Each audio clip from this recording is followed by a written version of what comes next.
Hello there, my name is Rachel. The first time seeing my channel, I used to review cartoon series, anime series. So supping, company random, and today we're talking about a new Netflix anime series called Samurai Rabbit, the Usagi Chronicles. Yeah, I know I kinda messed that up, but if you heard of this character basically very well connected to the Turtles fan base, because Usagi is a character who kind of once in a while pop up. In fact, it's more like a tradition in the Turtle fandom to see Usagi there. Well, at least after the 4th season of the Turtles. If you don't make it the 4th season, you don't get the tradition of introducing Usagi. And Usagi is basically this sort of robot, samurai, steampunk type of character who is well known to be this sort of badass, wandering Ronin samurai soldier, in other words.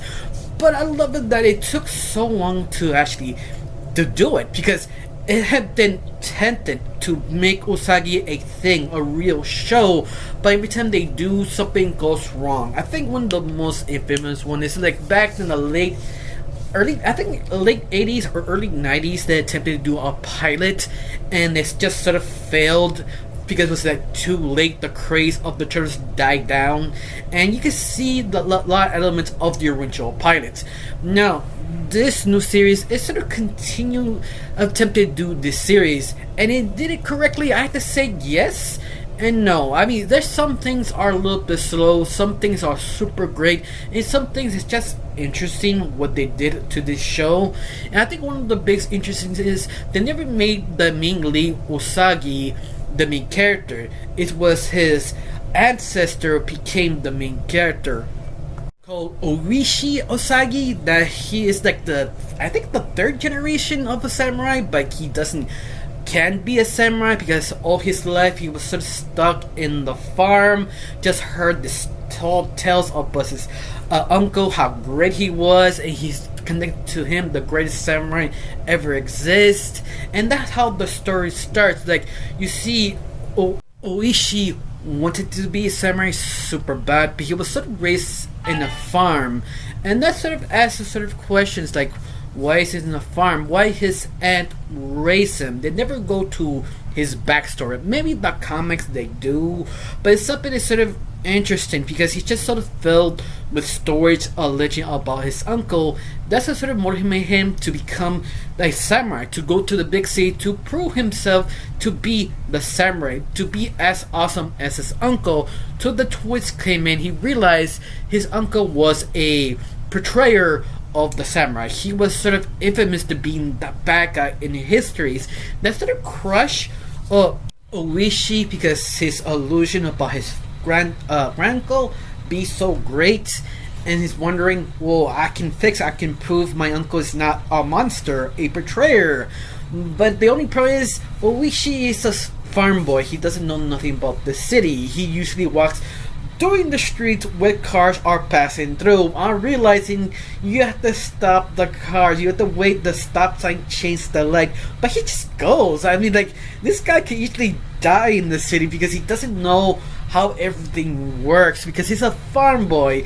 But once more, he's the type of farm boy, he wants to be the city, he wants to be in the in crowd, he wants to be this famous samurai who destroy yokai. Yeah, I love it, this series. They never really go explanation what's a yokai, because you expected to know before you came in.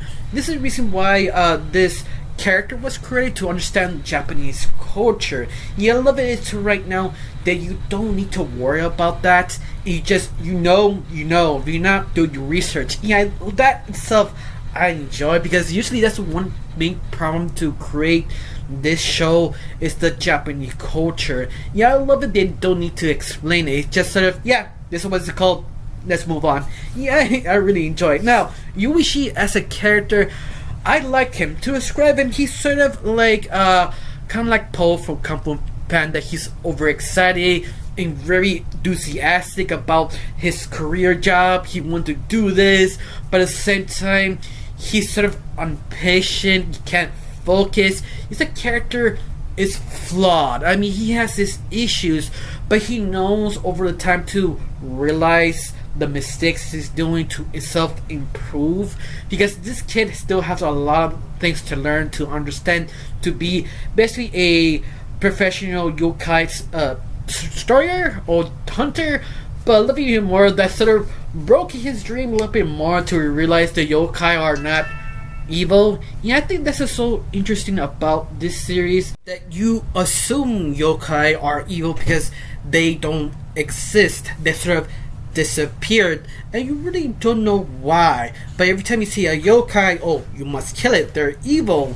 But that's sort of a myth, because yokai are not evil. Yokai are like people. They're good people or they're bad people. It depends how you treat them in a whole, what kind of situation they actually are.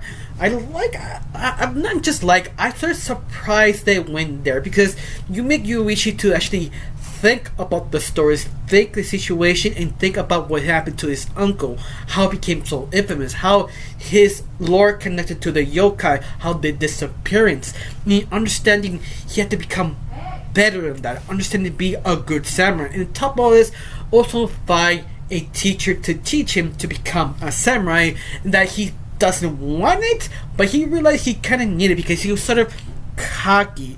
Once more, I think that's one of the things that was make him interesting. He's the type of character he's just so excited to learn so much more. He is a nerd who wants to be a samurai, and he does succeed.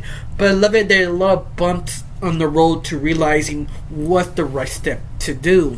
Especially, this series have about 5 plot stories going in the same time, connecting to all his friends and the lore of Usagi. One of them is how the samurai way. The other one is about what happened to the rhinos and the sort of legend, and many other side stories. You'd be sort of surprised, because I do not want to spoil this, because a lot of things happen. Do you be just like, okay, I wasn't expecting that.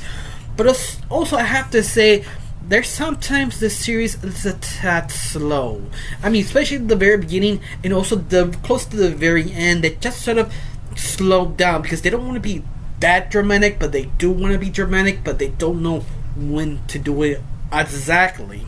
I think one of the big examples is a side character called Gen, if I'm saying this correctly, that he is basically a bounty hunter, that he have to hunt people to get money, but you realize this guy has more baggage, that he was kicked out his family's fortune, his brother and his sister and him are struggling to get money, and he's basically a very noble guy, the guy who has common sense in the whole group.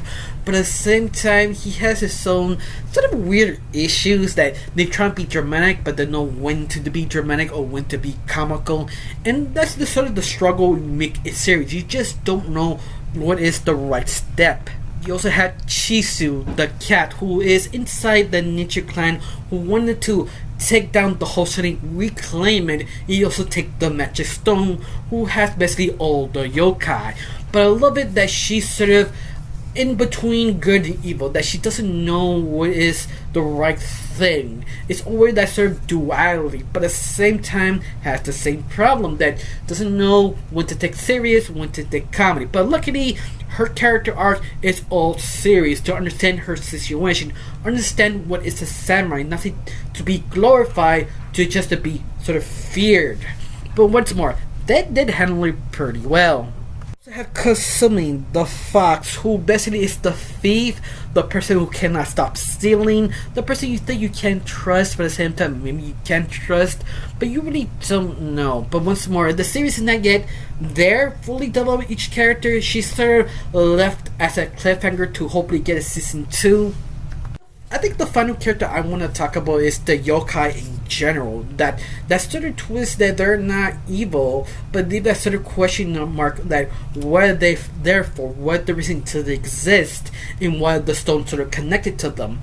And that's sort of fascinating, because it leaves our main characters sort of puzzled, that don't know what to do. They have to kind of figure out each assignment they get to take down a yokai. But once more, that's not the really focus of the whole show.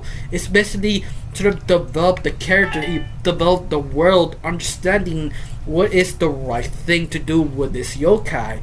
Do they evil or not evil? Maybe there's more to it. Yeah, I feel that's sort of interesting because you can read this multiple different ways. Like you could actually point out as sort of being sort of racist or not racist, or this sort of mysterious thing. I mean, you could actually go a lot of different directions, and you just read it how you think, how you're supposed to be read.